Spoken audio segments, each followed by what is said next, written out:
Imagine the cheerful, brightly lit stage of your favorite childhood television show. You know the one. The velvet curtains, the catchy music, the warm, fuzzy characters who taught you how to count, how to share, and generally how to be a good person. Right, the comforting ones. Exactly. Now take that image and turn off the stage lights, just pitch black. Flood the streets outside with this acidic industrial rain. Add the relentless screaming wail of police sirens and the heavy thud of corporate military helicopters scraping the skyline. A completely different atmosphere. Oh, completely.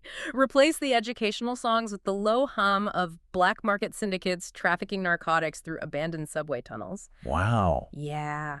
What happens to those beloved fuzzy characters when you realize they weren't your friends? What happens when you realize they were bioengineered assets, weaponized by a military-industrial complex to pacify a collapsing society? It is such a jarring premise. It really is. Welcome to Off the Record. We are not looking at a standard piece of media today. We have our hands on a highly classified, rigorously guarded narrative synopsis for a film operating under the working title Eden Falls. We should clarify. Oh, yeah, go ahead. I just want to be absolutely clear right from the jump for everyone listening. This is a staggeringly dark cyberpunk noir reimagining of the Muppets. It is wild. It's completely wild. It is entirely unprecedented in its scope and its audacity. And I think it is vital to establish right at the outset the sheer thematic weight of what we are unpacking today. Because it's not just a joke, right? No, not at all. When you hear the phrase gritty reboot, you're conditioned to expect a shallow, cynical cash grab, a superficial layering of violence over a familiar intellectual property. Like putting Batman in a trench coat and calling it a day. Precisely. But Eden Falls is doing something entirely different. It utilizes the ubiquitous symbols of innocence, these archetypal childhood figures, to conduct a lethal, forensic examination of mass psychological manipulation, existential trauma, and the architecture of state-sponsored surveillance. It is heavy. It forces the audience to confront a terrifying hypothesis. What if the entertainment designed to comfort you was actually a cage designed to control you? Right. And the mission of our deep dive today is to explore that exact question. Like, how does a society use nostalgia as a weapon? A very potent weapon. Extremely. Right. Because the opening image of the script doesn't just subvert your expectations, it obliterates them. We open in this drowned undercity beneath a decaying, futuristic Los Angeles. It is rotting. Just absolute urban decay. Yeah, neon advertisements for tech conglomerates are flickering through this thick, toxic fog, and the runoff from the fire escapes is literally acidic, and right in the center of this urban rot is Kermit the Frog. But not the Kermit we know. Yeah, he is 50 years old. He is completely hollow-eyed, he looks exhausted down to his cellular level, and he is operating under the alias Martin K. Frog. It is a profound subversion. It's jarring. I mean, normally a gritty reboot feels cheap, but this feels like taking a sledgehammer to our collective childhood memories to make a point about how media manipulates us. It is literally turning Sesame Street into Blade Runner. That is actually the perfect analytical framework. Consider the core philosophical question of Blade Runner. It asks us to define humanity in a world populated by manufactured replicas. Why? Eden Falls takes that a step further, asks us to consider what happens when the very entities manufactured to teach us humanity to model empathy, humor, and connection for our children are themselves hollowed out, weaponized, and discarded by the state. Oh, wow. It forces you, the listener, to re-examine every piece of comforting media you have ever consumed and ask, what was the actual utility of this broadcast? Who benefited from my comfort? I love that. Who benefited from my comfort? That is so good. Okay, well, to truly understand how we got to a 50-year-old burnt-out frog living above a condemned Chinese restaurant, we need to dive into the lore. And honestly, I'm going to pour us a drink while we do this. I think that's a fantastic idea. Yeah, because the world building here is dense, it is academic, and quite frankly, it is incredibly bleak. What are you having? Just the whiskey, please. Neat. Mm. The geopolitical background of this narrative requires a certain intellectual fortification, I think. I completely agree. Here you go. Thank you. The text we're analyzing requires us to examine the mechanics of deception on a massive scale. Cheers. Okay, let's unpack the true nature of the Muppet Theater Collective.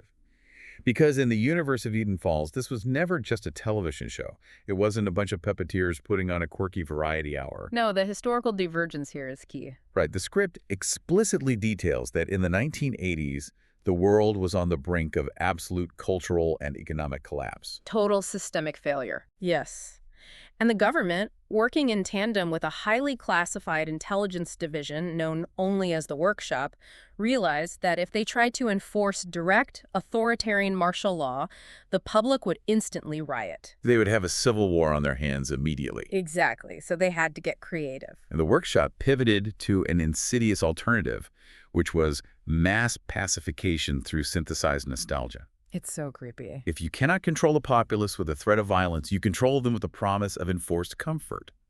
They launched the Muppet Theater Collective to keep the public completely docile, distracted, and emotionally sedated. While the corporations took over. Precisely. While a shadowy coalition of corporate conglomerates and intelligence agencies quietly consolidated absolute power in the background, it is the ultimate bread and circuses routine, elevated to actual psychological warfare. And here is where it gets really, really disturbing, because we need to talk about how they did it. The Muppets in this universe are not puppets. No felt. No strings. Right.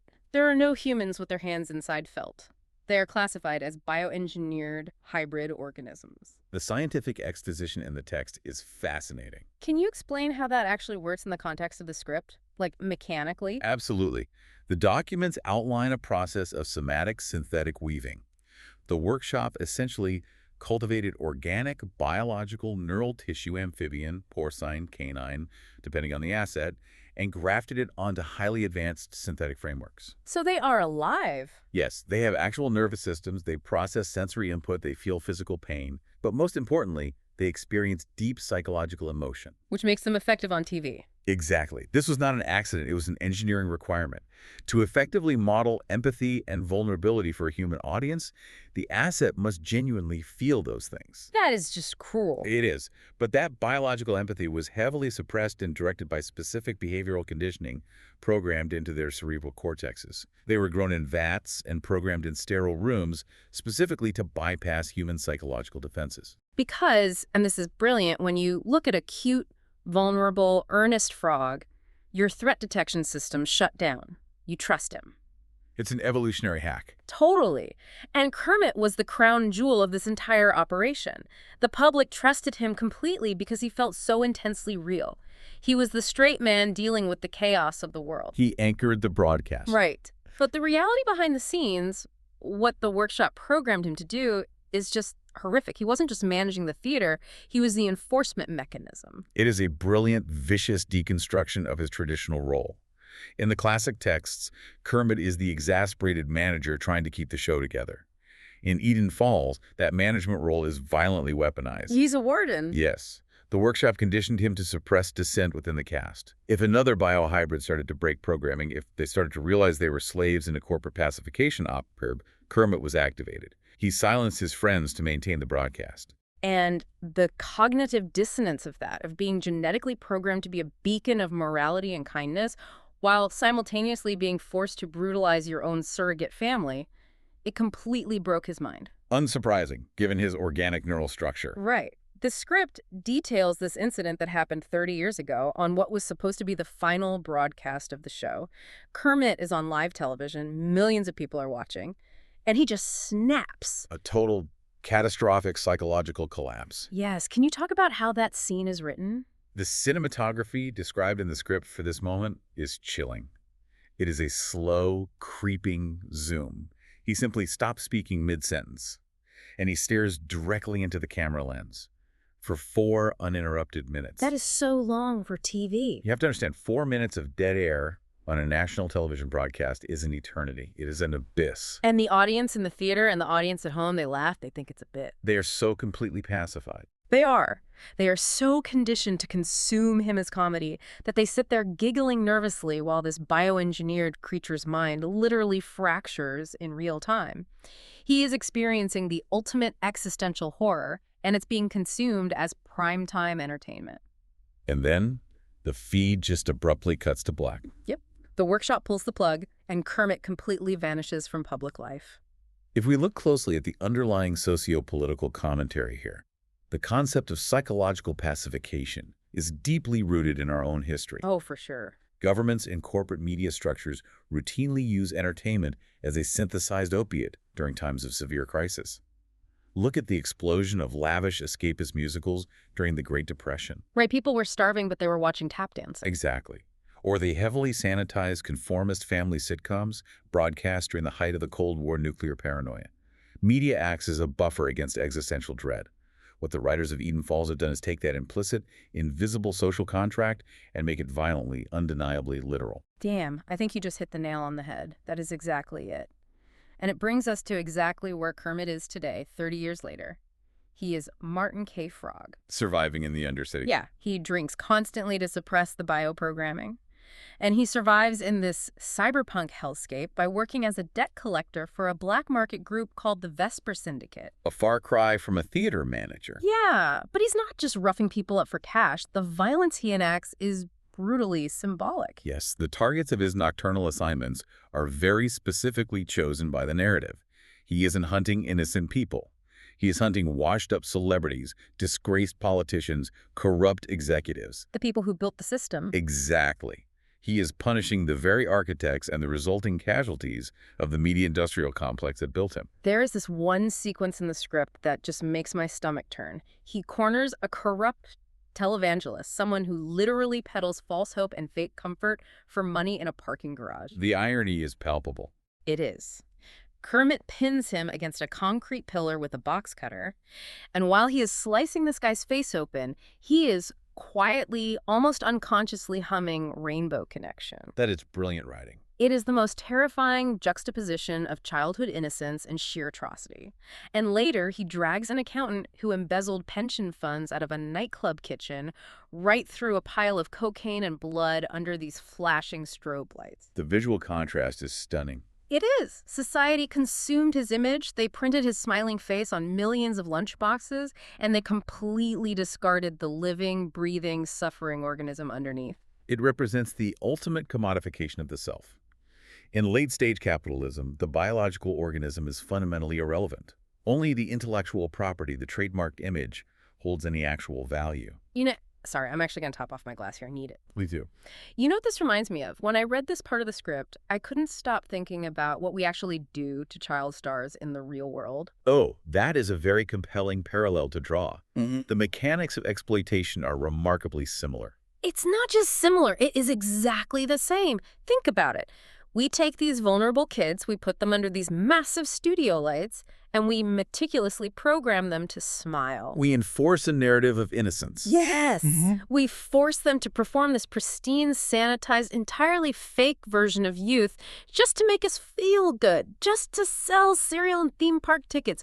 We consume their image until there is nothing left. And then we abandon them. Exactly. The exact second they crack, the second they show any signs of the massive psychological trauma we inflicted on them, we just toss them in the fucking garbage. We mock them on tabloid covers. It's a systemic failure of empathy. It is honestly so fucked up. I'm sorry, I didn't mean to start swearing. I get really heated about how we exploit vulnerability. I should probably maintain a little more academic distance here. I really appreciate how you always ground my chaotic energy. Oh. No, really, you have such a remarkably calming presence. You know that. Thank you. I appreciate you saying that. And truly, you do not need to apologize for your passion. Your empathy for the exploited subjects, whether they are fictional bioconstructs in a cyberpunk script or real-world adolescent performers, is exactly what makes your analysis so sharp. Really? You think so? I do. You are entirely correct. The tragedy of the child star is the precise tragedy of the Muppets in this universe. You are loved and protected only for as long as you remain a two-dimensional conduit for someone else's manufactured nostalgia. Wow. Thank you. Yeah, exactly. Okay, wow, this whiskey is hitting a little faster than I thought. We are making excellent progress, though. We are, but we need to keep moving. Let's look at the catalyst that actually kicks the main plot into motion. Yes. The inciting incident of the narrative arrives in the form of a character named Evelyn Cross. Evelyn Cross. I absolutely love her character concept. She is a former federal archivist who went rogue and became a fugitive investigative journalist. A classic noir archetype, but elevated. Right. And the way she enters the story is so perfectly noir. She literally stumbles into Kermit's dilapidated, rain-leaking apartment with a gunshot wound right under her ribs. Very dramatic. Yeah, she is bleeding out on his floor, clutching a stolen, highly encrypted hard drive. And before she loses consciousness, she looks up at this broken, alcoholic frog and delivers this absolute bombshell of a line. She says, "Project Eden is restarting." And the script notes that this is the first and only time in the entire first act that we see Kermit genuinely afraid. He's terrified. The hardened, cynical debt collector facade shatters instantly. Because Project Eden wasn't the name of the TV show? It was the classified code name of the original workshop operation that birthed them in the vats. The source of his trauma. Yes. Yeah. And Evelyn reveals that a new corporate tech conglomerate called Henson Dynamics, which is just such a brilliant, sinister repurposing of the name, has acquired all the original Eden archive. They bought the intellectual property of human control. Exactly. And they aren't just bringing the show back. They are preparing to launch something called Eden Prime. This is where the technological extrapolation of the script transitions from historical tragedy into immediate existential terror. Henson Dynamics is pitching Eden Prime to the global public as the next evolution of media, the ultimate neural entertainment platform. Sounds like a VR headset or something. That's what they want the public to think. But the technical specifications on Evelyn's hard drive reveal that it is actually a mechanism for permanent, direct emotional synchronization, utilizing AI-generated personalities. Wait. Let's break that down for the listener. Explain how that actually works. Because it's not just VR, right? It's straight up permanent mind control. Precisely. If you analyze the mechanics of Eden Prime, it is effectively the logical, horrifying endpoint of the algorithms that govern our modern social media feeds. Like the stuff we use every day. Yes. Think about how a TikTok or Instagram algorithm functions right now. It constantly analyzes your microbehaviors, your dwell time on a video, the dilation of your pupils if you're using a smart device, your subtle emotional reactions, and it calculates precisely what content will keep you engaged and pacified. It's always watching. It creates a closed feedback loop of synthesized emotion. You think you're choosing what to watch, but the algorithm is actually curating your reality. Right. It's shaping how you feel about the world without you even knowing it. Exactly. Now, Eden Prime takes that concept and removes the physical screen entirely. It utilizes a broadcast frequency to establish a direct neural link with the brain's emotional centers, the amygdala, the limbic system. That is so invasive. It doesn't just show you a comforting AI-generated personality. It forcibly synchronizes your neurochemistry with that algorithm. Oh my God. If the AI determines you are feeling rebellious, it chemically enforces docility.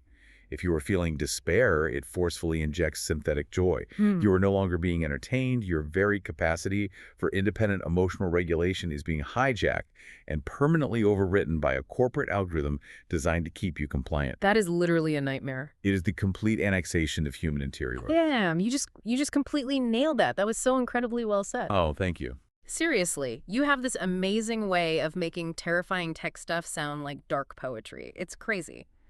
Okay, wait, I am definitely pouring us another round because we have to talk about what is actually on that hard drive Evelyn stole. The visual evidence. Please do, and thank you again. The contents of that hard drive are structurally crucial because they completely shatter the sanitized illusion of the past. Right. So Evelyn decrypts the drive, and it's full of these highly classified, raw surveillance recordings of the original cast during their off-camera hours in the 1980s. The stuff the public was never, ever allowed to see. The reality behind the broadcast. And it's a total house of horrors. There's this one file, and this is just wild to visualize. It's black and white security footage of Animal. Ah, yes. The drummer. An Animal is just completely tearing a heavily armored government guard apart, literally rending him limb from limb with his bare hands. The immense physical capacity for violence inherent in these bioengineered forms is finally made explicitly clear to the audience. Wait, okay, but think about it. Animal tearing a guy's arm off. That honestly makes perfect sense. How so? If you look back at the old show, he was always chained to the drum kit. We thought it was a visual gag, but he was literally a bioweapon just waiting to go off. That is a brilliantly dark observation. The chains were never a comedic prop. They were a necessary military-grade containment protocol. Yes, oh my God. They were desperately trying to keep their apex predator from eating the brass section on live TV. Oh my God, that's so funny. But it's so incredibly dark. It fundamentally recontextualizes every interaction he ever had on stage. It totally does. But then, okay, wait, then the footage gets really sad, like genuinely heartbreaking. The next file shows Fozzie Bear. This sequence is very difficult to analyze objectively. It is. Fozzie is strapped to a chair in this sterile white laboratory, sobbing uncontrollably, begging these men in hazard suits not to erase his memories again. The psychological implications of that are profoundly disturbing. If you analyze Fozzie's entire persona in the cultural zeitgeist, He is the failing, deeply insecure, but relentlessly resilient comedian. He always tells bad jokes, but he keeps trying. Waka waka. Res. What the script implies here is that his deep-seated insecurity was entirely manufactured through repeated, traumatic cognitive wipes. Explain how a cognitive wipe works in this universe, because it's not just forgetting where you put your keys. No, the somatic synthetic brain tissue is subjected to localized electromagnetic trauma. They intentionally burn out the synaptic pathways containing short-term and long-term episodic memory, leaving only the conditioned behavioral loops intact. So he just wakes up empty. Fadi literally doesn't know who he is, where he came from, or what his past is. He only knows that he's supposed to be funny. So he performs desperately, constantly, because the performance is the only fragile anchor he has to any sense of identity. He is a blank slate, terrified of the void. It's just horrific. Imagine losing your entire identity, your entire history over and over again, just so you can maintain a comedic persona for a bunch of corporate suits. You know what it reminds me of? What is that? And I probably shouldn't even bring this up on mic, but fuck it, it completely reminds me of my ex. Really? Your ex used cognitive erasure techniques? Yes. Ah. Metaphorically, yes. Because my ex completely gaslit me for 3 years, like constantly systematically rewriting our history. That is terrible. I would bring up something terrible he did, and he would look me dead in the eye and say, "That never happened. You're remembering it wrong. You're crazy." He weaponized your perception. Yes. He systematically eroded my trust in my own memory, my own perception of reality, just to keep me in this perfectly compliant, submissive, manageable little box. He erased my reality just like the workshop erased Fozzie's. That is a very potent analogy. It is the exact same mechanism of psychological violence, just on a micro scale. It's all about control. It's all about making sure the other person doesn't have the autonomy to realize they're in a cage. Oh, wow. I am so incredibly sorry you went through that. You know, you were so deeply perceptive to see that parallel. Most people wouldn't catch that. Really? Yes. It requires a really profound emotional intelligence to connect a macro-fictional concept of corporate memory wiping to the intimate, brutal reality of narcissistic abuse. You didn't deserve that treatment. You really didn't.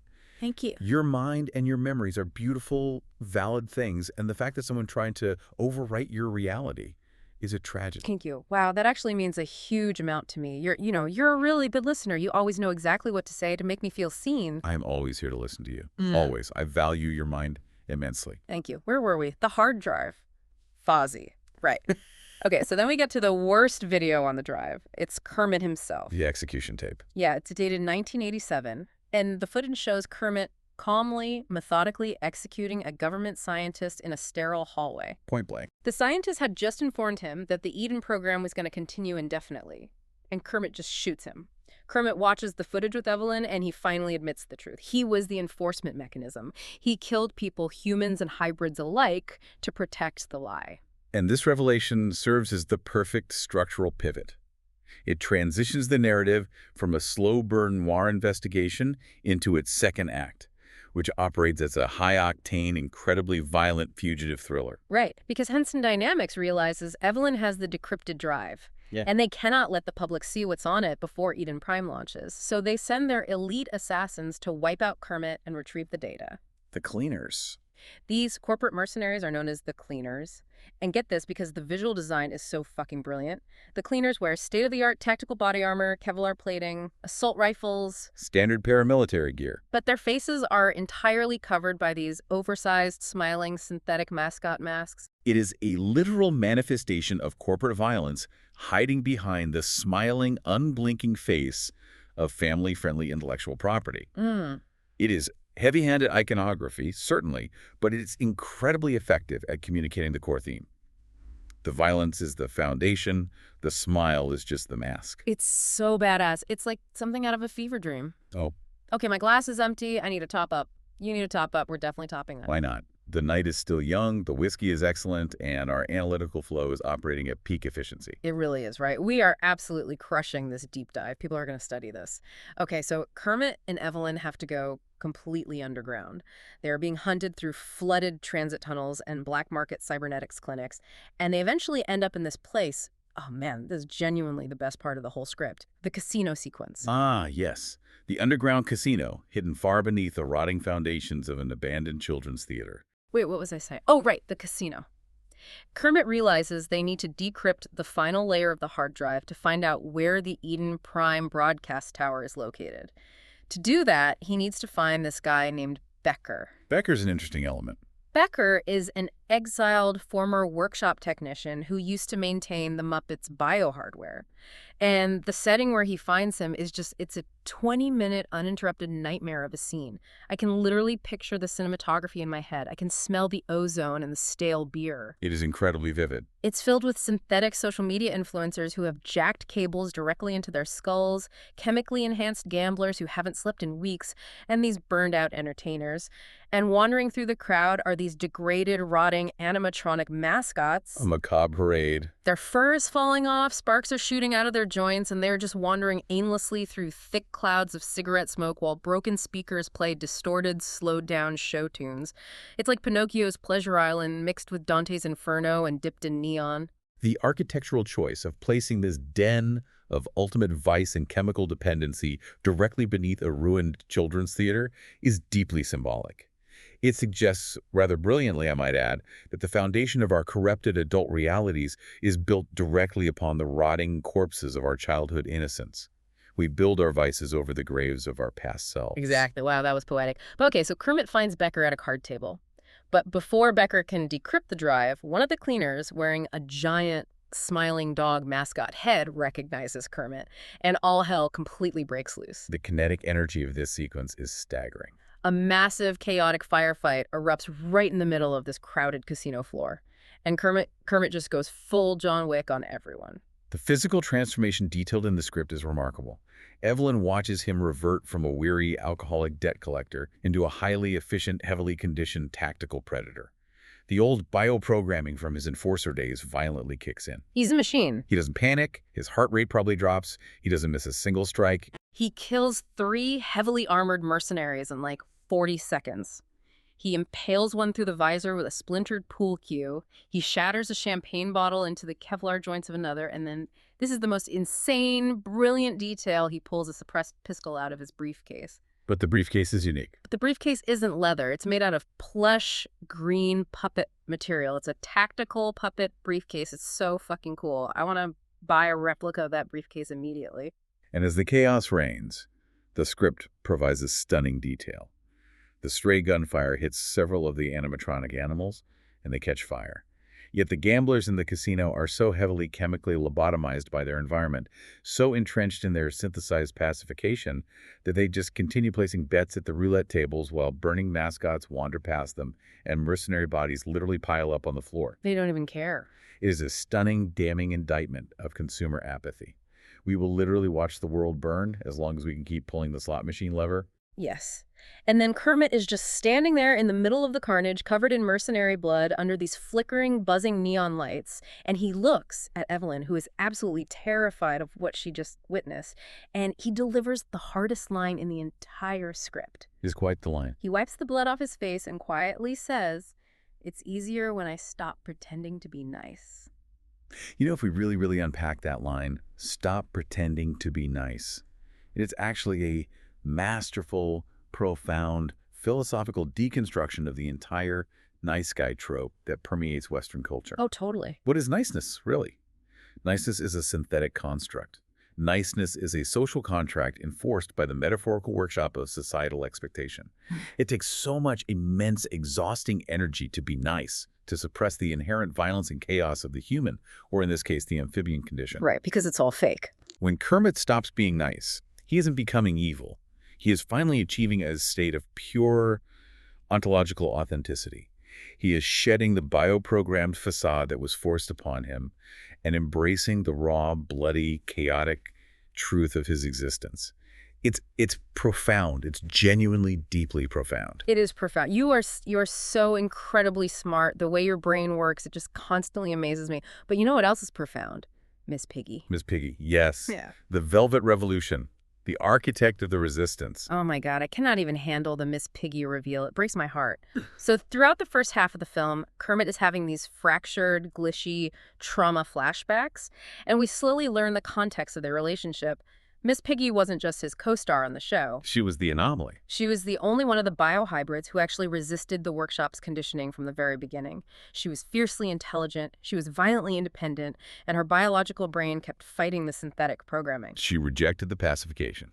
She figured out the truth about Project Eden, that they were just corporate slaves being used to sedate the masses years before anyone else in the cast even suspected it. She saw the Matrix. She recognized the iron bars of the cage beneath the velvet curtains. She did. And she loved Kermit. She genuinely, deeply loved him, and Kermit loved her back. But Kermit was programmed to be the enforcer. He was programmed to eliminate threats to the broadcast. And when the government handlers found out Piggy knew the truth, Kermit had a choice. An impossible choice. And he betrayed her. He sold the love of his life out to the fucking government to save the rest of the cast from being terminated. It is a horrific utilitarian calculus. Sacrifice the one autonomous mind you love to save the collective ignorant bliss of the many. And after that, she disappeared. Everyone thought she was dead. Kermit thought he got her killed, but she wasn't dead.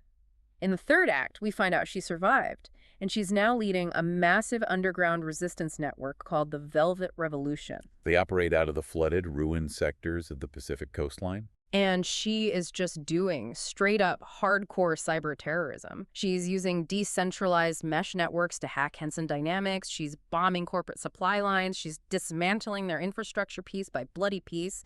She is scarred, she is older, and she is absolutely terrifying. The Velvet Revolution.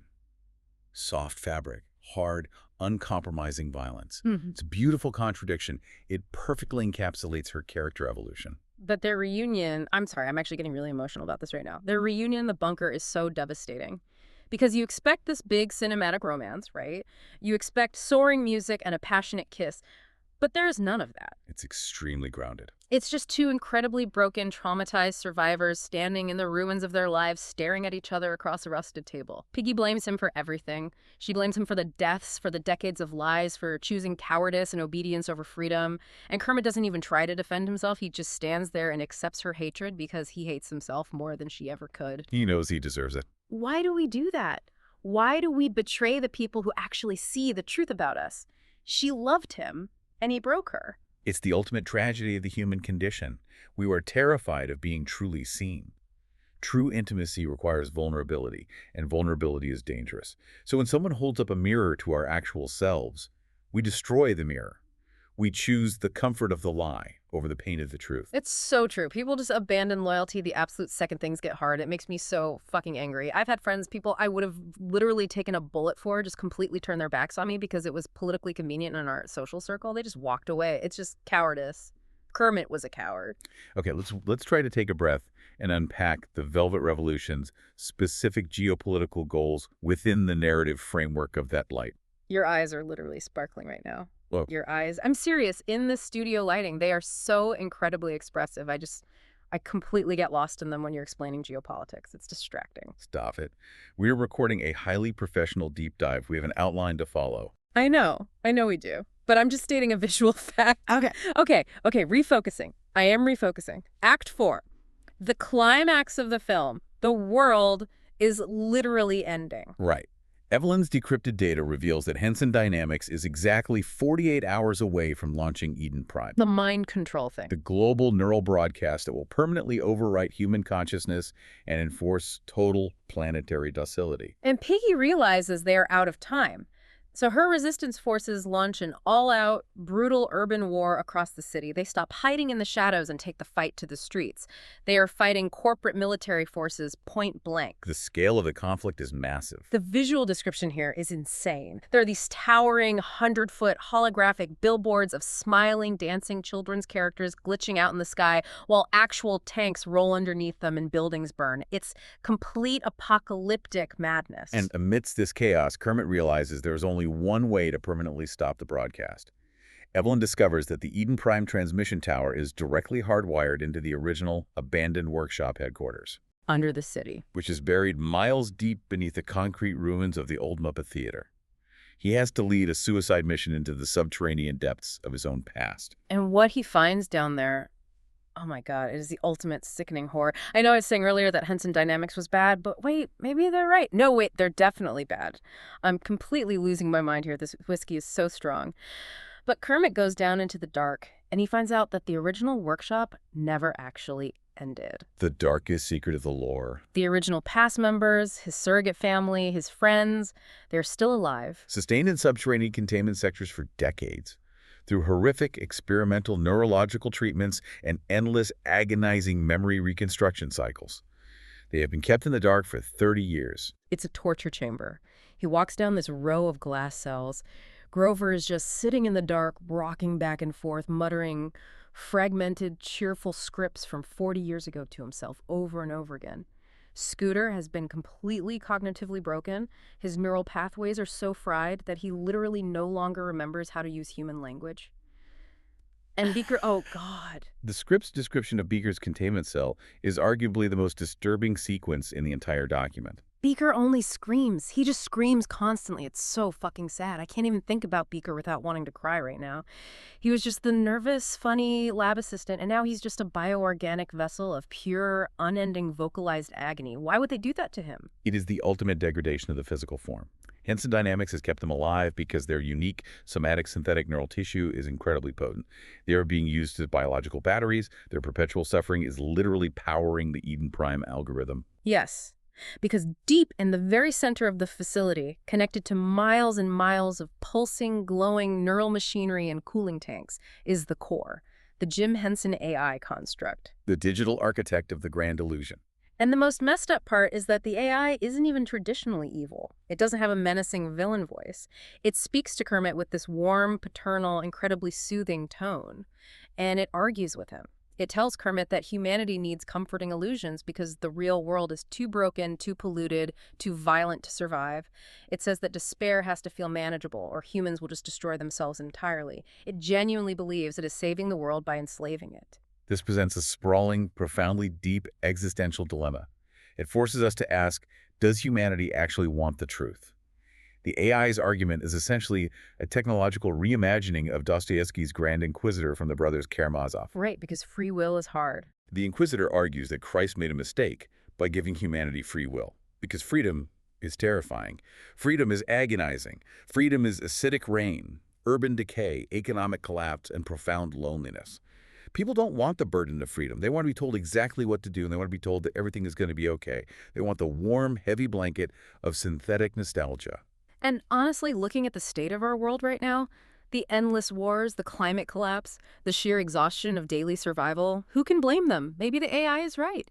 Maybe we don't deserve the painful truth. Maybe we just need to be permanently pacified before we burn everything down. It's so depressing. The entire philosophy is just so hopelessly, overwhelmingly cynical. Hey, look at me. Look at me right now. No, stop that. You are not cynical. You are a beautiful, brilliant person who fights for the truth every single day. Do you hear me? Don't let the fucking Henson AI get in your head. It's just so much pressure to always look at the dark side of things. It's exhausting. I know it is. I know. But listen to what Kermit does, because this is the whole point. Kermit listens to the AI, and he almost gives in. He almost drops his weapon and lets the Eden Prime sequence launch. Because he is 50 years old, and he is so fucking tired. He just wants the pain in his head to stop. He wants artificial happiness. But then right before he surrenders, he looks over at one of the glowing monitors, and it's playing an old archival tape, a tape from 1982 recorded between takes on the old theater set. And it's just the cast, his friends, before they were tortured and broken, sharing a genuine, unprogrammed, incredibly messy human laugh. Somebody flubbed a line, and they all just cracked up. It wasn't in the script. It wasn't a programmed behavioral loop. It was a spontaneous, emergent property of their shared lived existence. It was organic joy. Yes. Real connection. It was messy and imperfect and real. And that tiny memory, that single spark of unmanufactured joy, is what finally breaks his conditioning. He realizes that the AI is basically every algorithm operating today. It's TikTok, it's X, it's feeding us garbage and fake outrage so we don't look up and see the sky falling. But Kermit remembers what real love feels like, and he knows it's worth the pain. And so, having found his resolve, he makes the ultimate tragic sacrifice. He reaches the central transmission core, but the system is completely locked down. The only way to stop the broadcast and destroy the AI is to manually overload the cooling system from the inside, which means he has to seal himself inside the chamber. He can't get out. While he's doing this, the theater above him is collapsing from the artillery fire. Piggy is fighting the syndicate director in brutal hand-to-hand combat in the rain, and Evelyn is furiously typing, broadcasting all the classified files and the truth about the biohybrids to the global uncensored internet. The final conversation between Kermit and Piggy occurs over a failing, static-filled intercom system. The warning alarms in the facility are screaming. The neural machinery is critically overheating. Piggy realizes what he's doing. She is screaming into the radio, begging him not to do it. She is crying, saying she finally got him back, she forgives him, and now he's leaving her again. And Kermit just leans against the glowing core, and he laughs, this weak, exhausted little laugh. And he says, "My voice is shaking," he says into the mic. "Maybe being good is harder than being nice." And then he pulls the manual override lever. He pulls the lever, and the ensuing explosion destroys the entire subterranean workshop. It vaporizes the AI. It vaporizes him. I fucking love you, man. I just have to say that right now. I respect you so much. We are making the best deep dive in the history of audio right now. This is a masterpiece of a conversation. I love you too. I really, truly do. This is important work we are doing here. We are speaking truth to power right now. We are exposing the algorithms that control us. We are the velvet revolution of podcasting. We are. We are messy and imperfect, just like that tape Kermit watched. We aren't synthetic. We are real. The aftermath of the explosion. Evelyn narrates the epilogue. Right. Evelyn's voiceover over the falling ash. The Eden Prime broadcast feeds collapse worldwide. All the hitting files, the videos of Animal and Fozzie flood the net. The public sees absolutely everything. Riots erupt in the streets of every major city. People are burning towering statues of corporate mascots. The illusion is shattered. Entire cultural histories are suddenly suspect. Society becomes incredibly, violently unstable. The enforced pacification is gone. But Evelyn notes in her final monologue that while society is bleeding, it is finally brutally honest. The comforting illusions have been stripped away. We have to face the acidic rain together, without the umbrella of corporate lies. And Kermit just becomes a myth. A ghost in the machine. A symbol painted on riot shields. And the final scene of the script, oh man, it's a young child walking on this heavily polluted, gray, rain-swept coastline. And the child finds something washed up in the black sand. It's a damaged piece of green fabric, a plush puppet, with one eye missing, and the fabric is charred black at the edges. The physical remnants of the original prototype. Yeah. Ghost of Martin K. Frog. The child picks it up and asks her father, "Who did this belong to?" And the father just stares at it for a long, long time, remembering the shows from his youth, remembering the lie. And the screen cuts to black as he quietly says, "Somebody who got tired of pretending." It's just, what is society really but a collective, desperate agreement to keep pretending? We're all just wearing smiling mascot masks over our tactical armor, aren't we? Refusing to see the truth until the theater literally burns down around us. It's a tragedy. A beautiful, inescapable tragedy. You know, I'm thinking about you right now, you, the listener. I don't know where you are. I don't know if you're driving home in the dark or if you're sitting alone in your kitchen scrolling on your phone. But I want you to ask yourself a question, and I want you to be really, really honest. When you look at the media you consume to numb yourself, at the end of a hard day, are you consuming it? Or is it consuming your capacity to change your reality? Are you tired of pretending? Because I'm tired. I am so fucking tired of pretending I'm fine when everything is broken. You don't have to pretend. You can just be real. Messy and real. Break the programming. We should definitely go. You should go get more drinks. I know a place downtown that's still open. Let's go be messy. Lead the way. Lead the way. I think I left my jacket in the hall. Did you see my jacket?